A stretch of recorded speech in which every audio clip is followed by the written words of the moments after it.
সিটিভিএনে স্বাগত। Education online নিয়ে তোমাদের সঙ্গে রয়েছি আমি ভাস্বতে।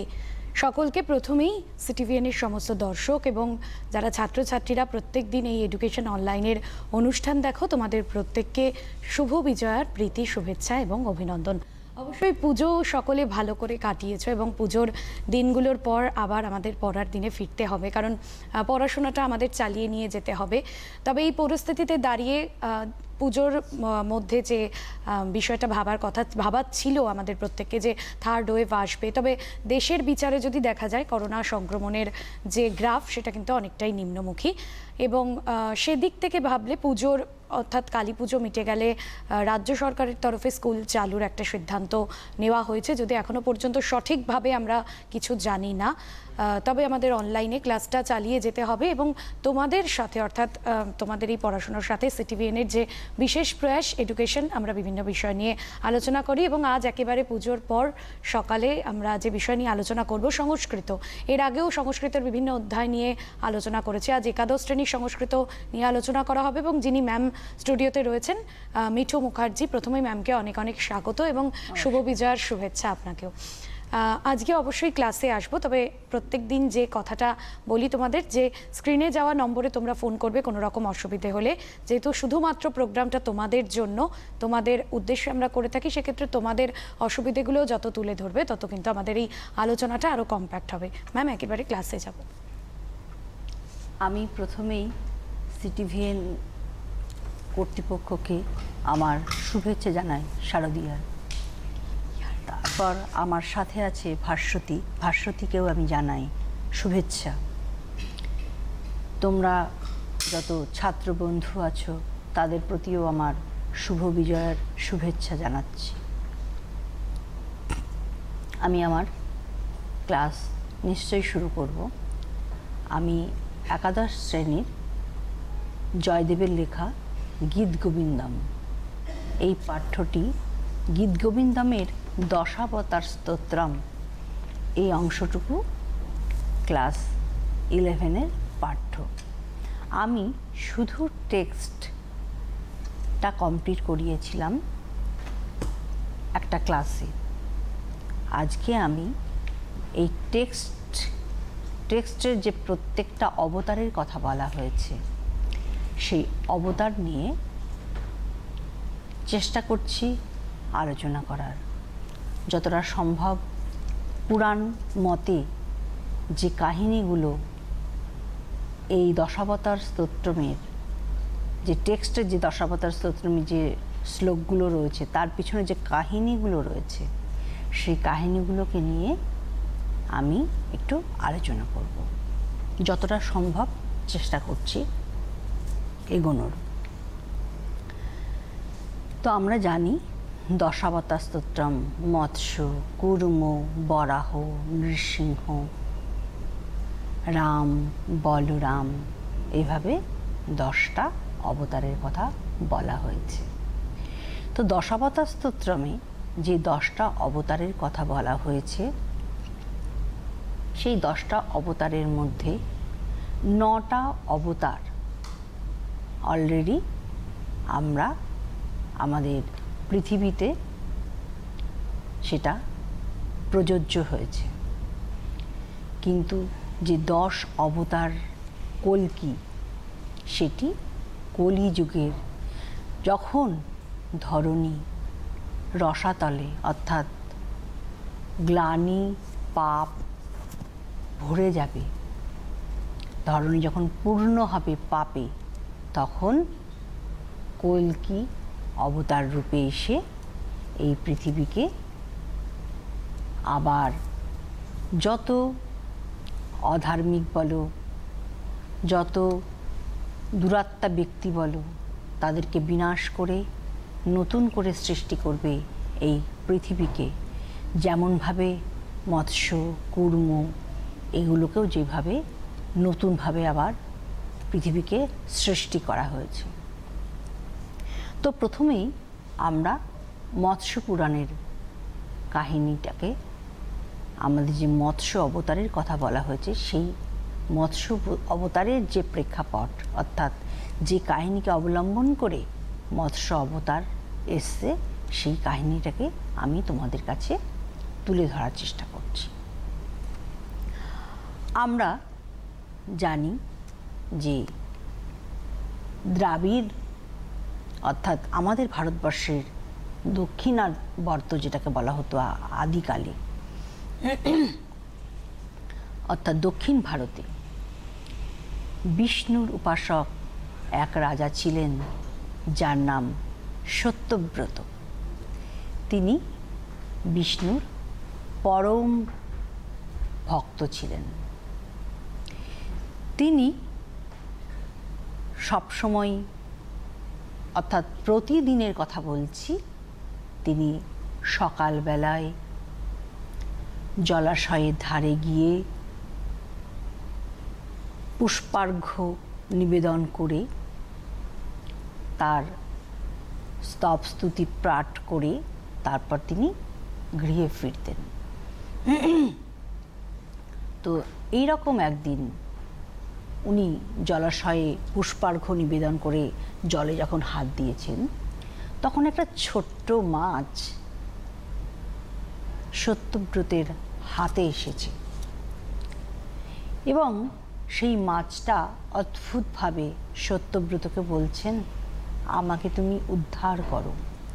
এখানে যে সকল বড় বড় মাছেরা রয়েছে তারা আমাকে শেষ করে দেবে, আমি তার হাত থেকে উদ্ধার চাইছি, তুমি আমায় উদ্ধার করো। তো সত্যব্রত নিজের কাছে একটা কমণ্ডলু ছিল, সেই কমণ্ডলুর মধ্যে সেই ছোট্ট মাছটাকে নিয়ে বাড়ি গেলেন। যথারীতি তিনি দেখলেন কমণ্ডলুতে, যখন তিনি প্রথমে মাছটাকে কমণ্ডলুতে নিয়েছিলেন তখন মাছটা ছিল কমণ্ডলুতে থাকার পক্ষে উপযুক্তই, কিন্তু তিনি তার প্রাসাদে ফেরার পর দেখলেন সেই মাছটা কমণ্ডলুতে আর তার জায়গা হচ্ছে না, অনেক বড় হয়ে গেছে। তখন তিনি বাধ্য হয়ে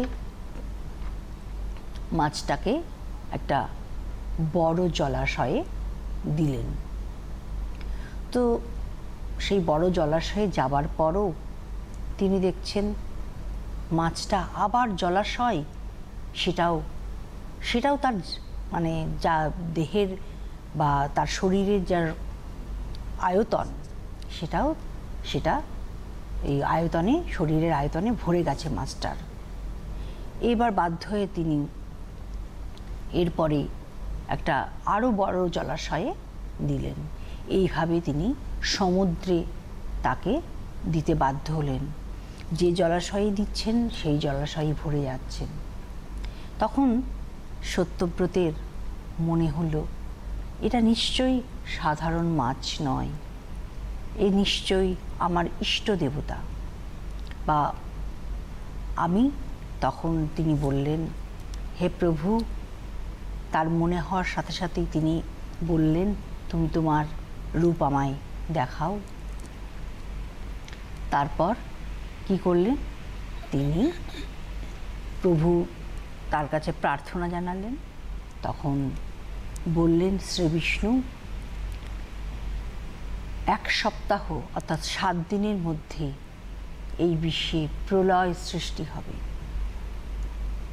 তুমি এই বিশ্বে যত রকম প্রাণীকুল আছে নারী পুরুষ মিলে, এবং যত রকমের বীজ, যত রকমের ঔষধি আছে, এছাড়াও সপ্ত ঋষি ও বাসুকী নাগকে সাথে নিয়ে এবং বেদ সকলকে সাথে নিয়ে তুমি নৌকায় আরোহণ করবে, আমি তোমায় উদ্ধার করব। যথারীতি 7 দিন যেই উপস্থিত হয়েছে, তখন বিশাল প্রলয়ের সৃষ্টি হয়েছে। এই প্রলয়কালীন অবস্থায় সত্যব্রত যা যা বলেছিলেন সেই মৎস্যরূপী বিষ্ণু, সেই সকল সামগ্রী তার নৌকার মধ্যে উঠিয়ে তিনি চললেন। এত প্রলয় সৃষ্টি হয়েছে, সমুদ্র উথাল পাতাল করছে, এমত অবস্থায় সেই মৎস্যরূপী বিষ্ণু এসে হাজির। সেই প্রলয়কালীন অবস্থায় সমুদ্রের মধ্য দিয়ে সেই মৎস্যরূপী বিষ্ণু তার মৎস্যের শিঙে বাঁধতে বললেন বাসুকী নাগকে দড়ি হিসেবে ব্যবহার করে। তখন তিনি সেই বাসুকী দেবকে বা বাসুকী নাগকে তার শিঙে বেঁধে নিয়ে তিনি চললেন হিমালয় পর্বতে।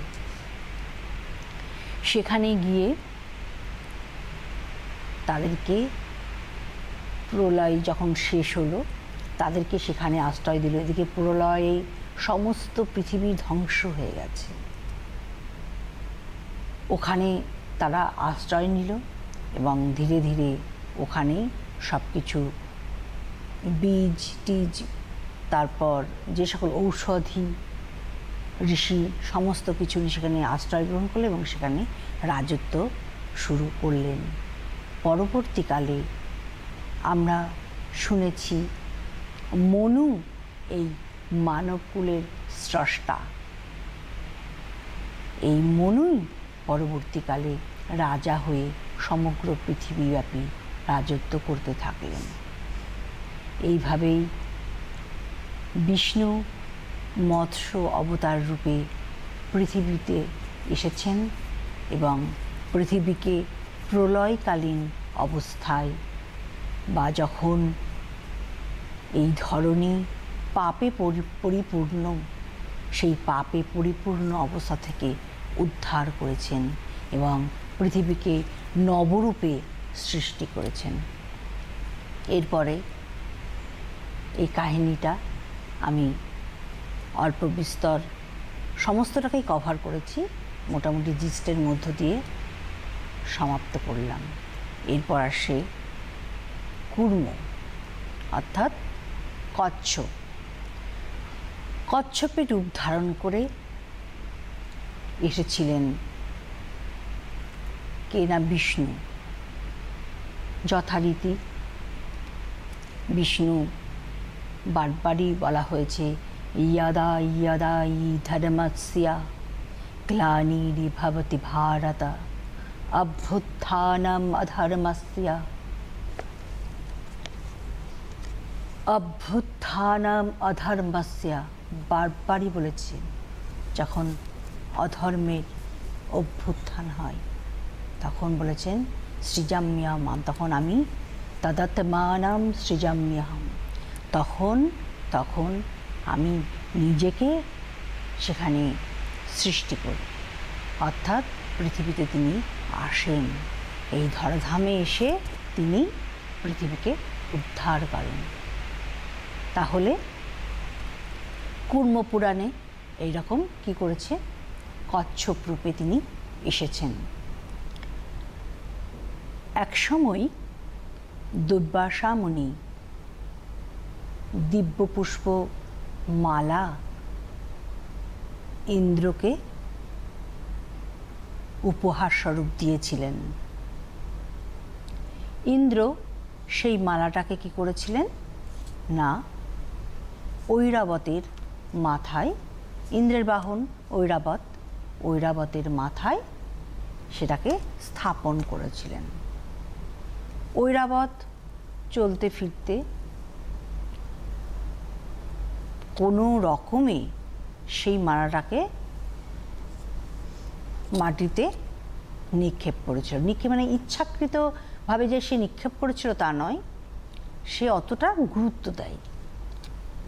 এটা দেখে দুর্বাসা মুনি তাদের সমস্ত ইন্দ্র সহ সকল দেবকুলকে তিনি অভিশাপ দিলেন, তোমাদের দেবত্ব নষ্ট হবে। এই অভিশাপে দেবতারা তাদের সমস্ত মহিমা, তাদের সমস্ত দেবত্ব হারিয়ে ফেললেন। অসুরকুল তাদের উপর অত্যাচার করতে শুরু করলো। তখন দেবতারা বিষ্ণুর শরণাপন্ন হলেন। বিষ্ণু, হে বিষ্ণুদেব, আপনি আমাদের যে সকল মহিমা, সেই মহিমাকে ফিরিয়ে দিন।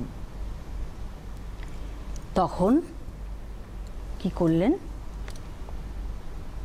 বিষ্ণু মনে মনে একটা প্ল্যান করলেন। বললেন, একটাই উপায় আছে, সমুদ্র মন্থন করতে হবে। সমুদ্র মন্থন করে যে অমৃত পাওয়া যাবে এবং সেই অমৃত তোমরা পান করবে, তারপর তোমরা অমরত্ব লাভ করবে এবং তোমরা তোমাদের দেবত্ব এবং মহিমা ফিরে পাবে। তো এই অমৃত পেতে গেলে যে সমুদ্র মন্থন করতে হবে, সেটা তোমাদের একার পক্ষে সম্ভব নয়। তো একার পক্ষে যেহেতু সম্ভব নয়, তাই তোমরা একমাত্র অসুরদেরকে বুঝিয়ে সন্ধি স্থাপন করার মধ্য দিয়ে অসুরদেরকে বলো যে এইরকম অমৃত পান করা বা অমৃত, যে সমুদ্র মন্থন করার ফলে যে অমৃত উঠবে, সেই অমৃত আমরা সকলে পান করব এবং অমরত্ব লাভ করব। এই কথা শুনেই অসুররা খুব আনন্দিত হয়েছে। অসুররা রাজি হয়েছে সন্ধি স্থাপনে। তখন কি হয়েছে না, অসুরদের ওরা বিষ্ণুর সব কিছু, বিষ্ণুর উপদেশ মতো দেবতারা এসেছেন এবং সমুদ্র মন্থন করা হবে। সমুদ্র মন্থন করতে গিয়ে যে মন্দর পর্বত, সেই পর্বতকে তারা মন্থন দণ্ড হিসেবে ব্যবহার করলেন। বিষ্ণু তার মহিমা বলে সেই পাহাড়টিকে সমুদ্রে কাছাকাছি নিয়ে আসলেন এবং তিনি কূর্ম অর্থাৎ কি বলেছি, কূর্ম মানে কি বললাম, কচ্ছপ। কচ্ছপের পিঠের ওপর সেই প্রথমত মন্থন দণ্ডকে ক্ষীরসাগরে, এই মন্থন দণ্ড হিসেবে যে আমরা মন্দর পর্বতকে নিয়ে এসেছি, সেই পর্বতটি ক্ষীরসাগরে নিক্ষেপ করা হলো। যথারীতি ক্ষীরসাগরে আর বাসুকী দেবকে বা বাসুকী নাগকে কি করা হলো, সেই মন্থন দণ্ডের দড়ি হিসেবে ব্যবহার করা হলো। সেটা সব কিছুই বিষ্ণুর উপদেশ মতো বা বিষ্ণুর কথা মতো সব কিছু দেবতারা করতে থাকলেন। এই পরিস্থিতিতে যখন পর্বতটাকে মন্থন করা হচ্ছে, করতে করতে কি হয়েছে, পর্বতটা ধীরে ধীরে ক্ষীরসাগরের তলায় নিমজ্জিত হতে থাকে। এই অবস্থায় তখন কি করেন না, বিষ্ণুদেব কূর্ম অর্থাৎ কচ্ছপ রূপে এসে সেই পর্বতের তলদেশে তার শক্ত যে পিঠ, সেই পিঠটাকে দিয়ে মন্দর পর্বতটাকে তার উপর রেখে প্রতিস্থাপন করে তারপর সমুদ্র মন্থন শুরু করে। তো সমুদ্র মন্থন শুরু করাতে এবার তিনি একটা উল্লেখযোগ্য ভিত স্থাপন করলেন। এইবার সমুদ্র মন্থন করা হলো, মন্থনে অমৃত উঠল। অমৃত উঠলে বিষ্ণুদেব ছলে বলে কৌশলে, যদিও বলা হয়েছিল অসুর এবং দেবতা সবাইকে সেই অমৃত দেওয়া হবে, কিন্তু বিষ্ণুদেব দেখলেন অসুরদের যদি সেই অমৃত দেওয়া হয় তাহলে কি হবে, অসুররা অমরত্ব পাবে এবং অধর্ম অত্যাচার এইসবের সৃষ্টি হবে। তখন তিনি কি করলেন, তিনি ছলে বলে মোহিনী রূপ ধারণ করে তিনি অসুরদের কাছ থেকে সেই অমৃতের ছিটাফোঁটাও তিনি না রেখে সমস্ত অমৃত দেবতাদের পান করালেন। এর ফলে কি হলো, দেবতারা অমৃতটা পান করে অমরত্ব লাভ করলেন এবং তারা তাদের পূর্বের যে স্বর্গ সেটাকে তারা ফিরে পেলেন। তাহলে কূর্ম রূপে এসে বিষ্ণুদেব দেবতাদেরকে উদ্ধার করেছিলেন। এই হলো কূর্ম অবতার। এরপর আমরা মৎস্য, কূর্ম, বরাহ। বরাহ অবতার এটা বলতে গেলেও আমাদের পুরাণ কাহিনী অবলম্বন করতে হয়। আমরা বরাহ অবতার শুরু করছি। বরাহ অবতারে কি হয়েছে, জয় এবং বিজয় নামে বিষ্ণুর দুজন দ্বাররক্ষী এবং পরম ভক্ত ছিলেন। তারা দুজনেই বিষ্ণুর দ্বাররক্ষী হিসেবে নিযুক্ত ছিলেন। কয়েকজন ঋষি বিষ্ণুর লোকে এসেছেন, তারা শিশুর বেশে এসেছেন। সেটা জয় এবং বিজয় বুঝতে না পেরে তাদেরকে বাচ্চা এইসব ভেবে তাদেরকে বিষ্ণুর কাছে যেতে দেওয়া হয়নি। বলেছেন উনি বিশ্রাম করছেন, এখন হবে না। এই কথা শুনে ঋষিরা প্রচণ্ড ক্ষুব্ধ। তখন ঋষিরা বললেন, তোমাদের এত বড় সাহস যে তোমরা আমাদেরকে মিথ্যে কথা বলো, তোমাদের এর জন্য যথাযোগ্য শাস্তির ব্যবস্থা করা হয়েছে।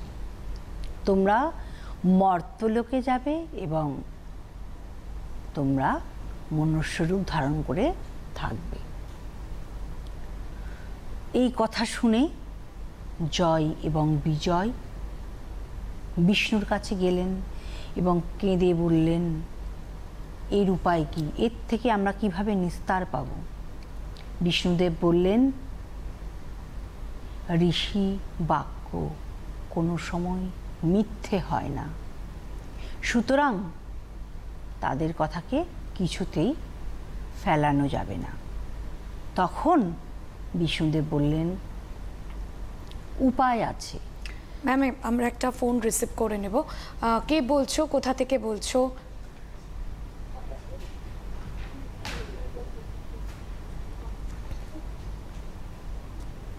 হ্যালো, হ্যাঁ, কে বলছো বলো, তোমার নামটা বলো, কোথা থেকে বলছো?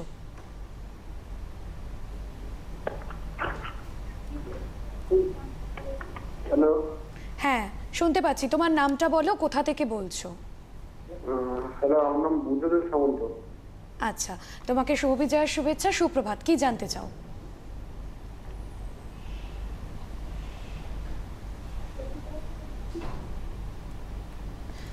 সম্ভবত তোমাদের কানেকশনের প্রবলেম হচ্ছে বা লাইনের সংযোগে প্রবলেম হচ্ছে।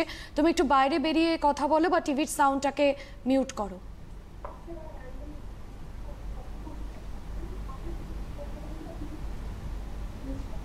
হ্যাঁ, বলছিলাম ম্যাডাম যে বললো যে ভগবান কলকি রূপে আসবে, এটা কোথায় আসবে, কোন রাজ্যে আসবে, এটা একটু ম্যাডামের মুখ থেকে একটু শুনতে চাই। কল্কি রূপে এখনো ধরাধামে আসেননি। কলিযুগের শেষে, যখন কলিযুগ শেষ পর্ব, তখন এই ধরনী যখন আবার পাপে পরিপূর্ণ হবে, তখন কল্কি রূপে ভগবান বিষ্ণু আসবেন। এখনো পর্যন্ত এই 9টা 10 অবতারের মধ্যে কল্কি হলো শেষ অবতার। 9টা অবতার আমাদের পৃথিবীতে এসেছেন, এখনো কল্কি আমাদের পৃথিবীতে অবতীর্ণ হননি।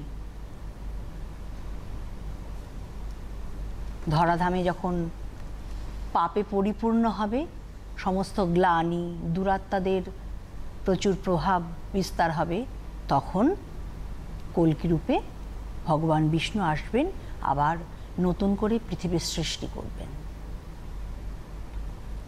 ম্যাম আমরা আবার পড়ায় যাব। তাহলে আমরা বলছিলাম বরাহ রূপে। তো বরাহ রূপে কীভাবে এসেছেন সেটা আমাদেরকে বলতে গেলে যে পুরাণ কাহিনী অবলম্বন করতে হয়, সেটা নিয়ে আমি শুরু করেছিলাম।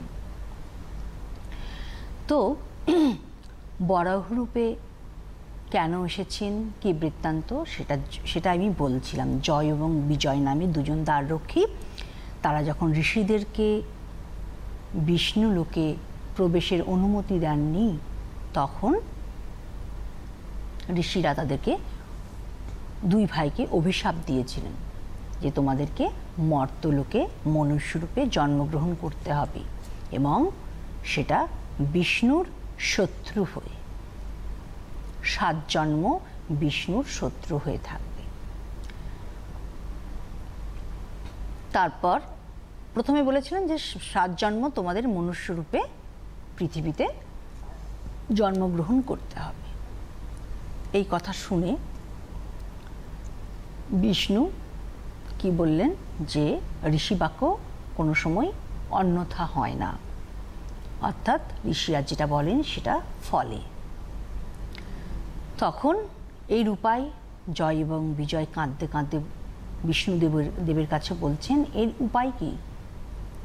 তখন বিষ্ণুদেব বললেন যে একমাত্র এটা হতে পারে, নইলে 3 জনম তোমরা মানে আমার শত্রু হয়ে জন্মগ্রহণ করবে এবং আমারই হাতে তোমাদের নিধন হবে, তোমরা কোনটা বাছাই করবে। তখন বললেন, জয় এবং বিজয় বললেন যে আমরা 7 জন্ম আপনাকে ছেড়ে থাকতে পারবো না, তার জন্য আমরা 3 জনমটাকেই বাছাই করছি। 3 জনম আপনার শত্রু হয়ে থাকলেও 4 জনম তো কম আমাদের থাকা হবে আপনার কাছ থেকে দূরে, সেই জন্য তারা 3 জনম বিষ্ণুদেবের শত্রু হিসেবে থাকবেন মর্ত্যলোকে, এবং মর্তে বিষ্ণুদেবের হাতেই তারা মৃত্যুবরণ করবেন। তো যাই হোক, তারা হিরণ্যাক্ষ এবং হিরণ্যকশিপু নামে 2 ভাই মর্ত্যলোকে আসেন। এসে হিরণ্যাক্ষ খুব তার ইচ্ছে এবং সাধ জাগল যে ব্রহ্মার তপস্যা করবে এবং তিনি স্বর্গ মর্ত্য পাতাল সব কিছুর অধীশ্বর হবেন। যথারীতি তিনি ব্রহ্মার তপস্যা শুরু করলেন। এত নিষ্ঠা ভরে তিনি তপস্যা করলেন যে কারণে ব্রহ্মা তাকে বর দিলেন। কি বর চাও? তিনি সমস্ত পশুদের নাম করে বললেন, অনেক পশু, সমস্ত বলবো না, অনেক পশুর নাম করে বললেন যে এরা যেন আমাকে না হত্যা করতে পারে, এরকম শর্ত আরোপ করলেন। তখন ব্রহ্মা বললেন ঠিক আছে, এবং আমি স্বর্গমর্ত্য পাতালের অধীশ্বর হব। এ কথা বলার পর তিনি তো ভাবলেন আমি আমাকে কেউ আমাকে ইয়ে করতে পারবে না, কারোর ক্ষমতা নেই, আমি এত এত বড় শক্তিশালী হয়ে গেছি। এবং প্রথমেই বলা হয়েছে তারা বিষ্ণুর বিরোধী হিসেবে তারা জন্মগ্রহণ করেছে। তো মানুষদের উপর অত্যাচারও তারা খুব করে, তারা সর্ববলীয়ান নিজেদেরকে মনে করে। তো সেই কারণে হিরণ্যাক্ষ কি করলেন না, নিজেকে বিশাল শক্তিশালী মনে করলেন। এর ফলে কি হলো, তিনি সমস্ত পৃথিবীটাকে সমুদ্রের তলায় নিক্ষেপ করলেন নিজ ক্ষমতা বলে। তখন সমস্ত দেবতারা বিষ্ণুর কাছে প্রার্থনা জানালেন কীভাবে এই পৃথিবীকে উদ্ধার করা যাবে। এই বিষ্ণুদেব তখন, যেহেতু হিরণ্যাক্ষ স্পেসিফিক কিছু পশুর নাম উল্লেখ করে দিয়েছেন, সেই সকল পশুর রূপ না ধারণ করে একমাত্র বন্য শূকরের রূপ ধারণ করেছিলেন। কারণ বন্য শূকরের কথা হিরণ্যাক্ষ ব্রহ্মার কাছে বলেননি। কোনো পশুর দ্বারা যেন তিনি আঘাতপ্রাপ্ত না হন বা হত্যা না হন, এটা বলেছিলেন। কিন্তু পশুর মধ্যে তিনি বন্য শূকরের নাম উল্লেখ করেননি। সেই কারণে বিষ্ণুদেব বন্য শূকরের রূপ ধারণ করে দীর্ঘদিন ব্যাপী হিরণ্যাক্ষের সাথে যুদ্ধ করে তার দাঁতের আগায় করে, অদ্ভুত দাঁতের আগায় করে সমুদ্রের তলদেশ থেকে এই পৃথিবীকে উদ্ধার করেছিলেন এবং নতুন করে সৃষ্টি করেছিলেন এই পৃথিবী। তাহলে আমরা মৎস্য, কূর্ম, বরাহ এই তিনটে অবতার এবং তাদের পুরাণ কাহিনী আলোচনা করলাম। এরপর নরসিংহ। হিরণ্যাক্ষ এবং হিরণ্যকশিপু দুই ভাই। কি হয়েছে, হিরণ্যাক্ষকে বধ করেছেন ভগবান বিষ্ণু। এরপর হিরণ্যাক্ষ বড় ভাইয়ের মৃত্যু সংবাদ পেয়ে হিরণ্যকশিপু খুব ক্ষুব্ধ। তিনিও ব্রহ্মার কাছে তপস্যা করলেন এবং তপস্যায় খুশি হয়ে ব্রহ্মা হিরণ্যকশিপুকে বললেন, কি বর চাও? তিনি বললেন, আমি এমনই বর চাই, স্থল জল অন্তরিক্ষে কোনো জীব যেন আমায় হত্যা করতে না পারে, কোনো অস্ত্র যেন আমাকে, তোমার সৃষ্ট কোনো জীব যেন আমায় হত্যা করতে না পারে, কোনো অস্ত্র যেন আমার অস্ত্রের দ্বারা আমি যেন নিহত না হই, ইত্যাদি ইত্যাদি। তো ব্রহ্মা তপস্যা করলে ব্রহ্মাকে খুব তাড়াতাড়ি প্রীত করা যেত, অর্থাৎ ব্রহ্মাকে নিষ্ঠা ভরে যদি ডাকা হতো ব্রহ্মা বর দান করতেন। এবার তিনি যখন তপস্যা করতে গেছেন সেই সময় দেবতারা হিরণ্যকশিপুর প্রাসাদ তারা আক্রমণ করে। হিরণ্যকশিপুর স্ত্রী তখন সন্তান সম্ভবা ছিলেন। নারদ মুনি সাহায্যে তিনি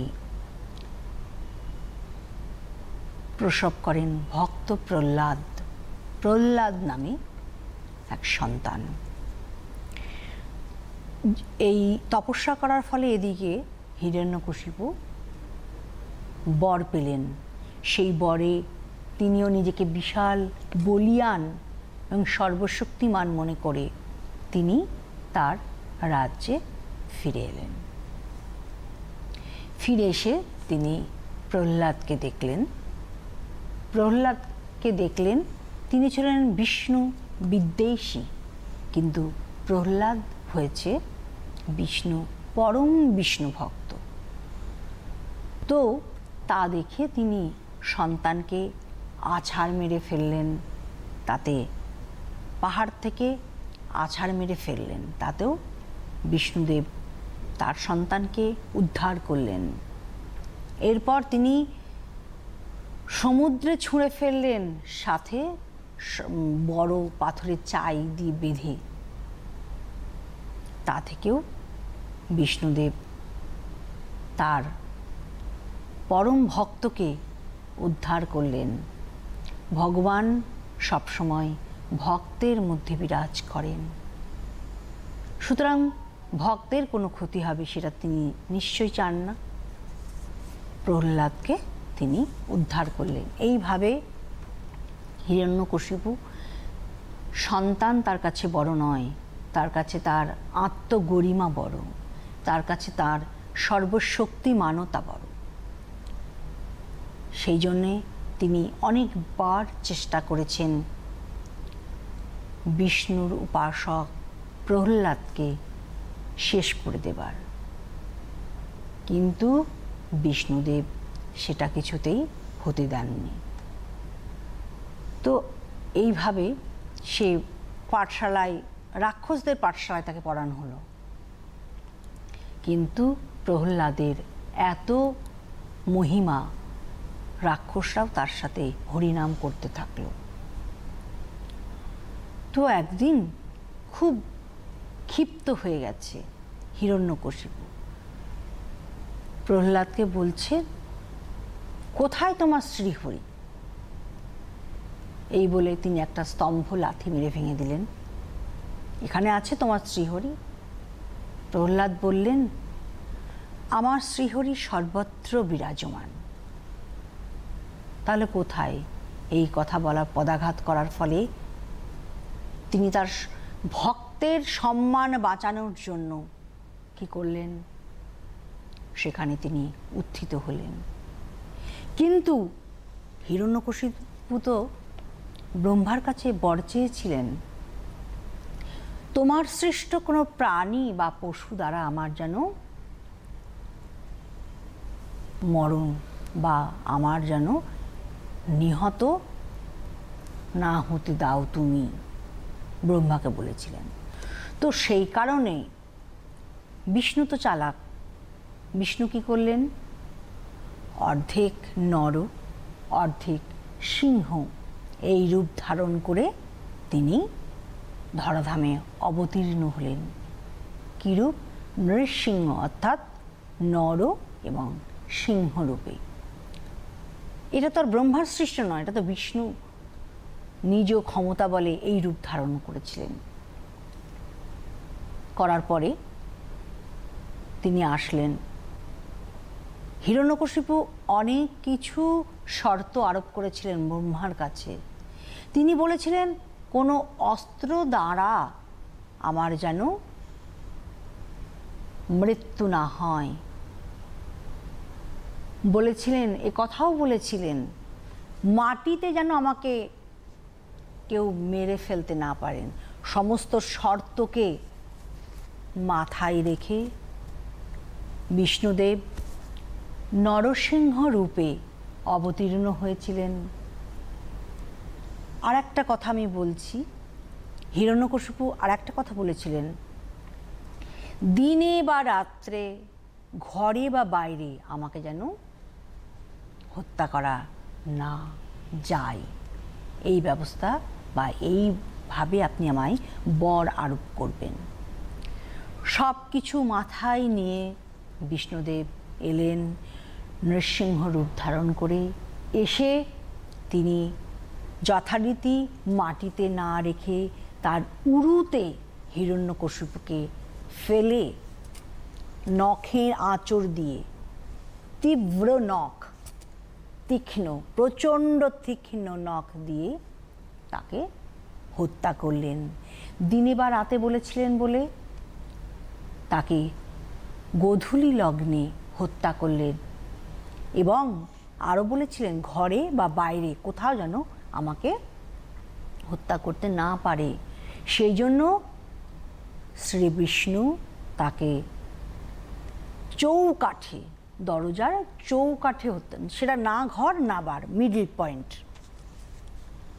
সমস্ত কিছু তার ব্রহ্মার দেওয়া বরকেও তো কিছুতেই ফেলে দেওয়া বা নিঃশেষ করে দেওয়া যায় না।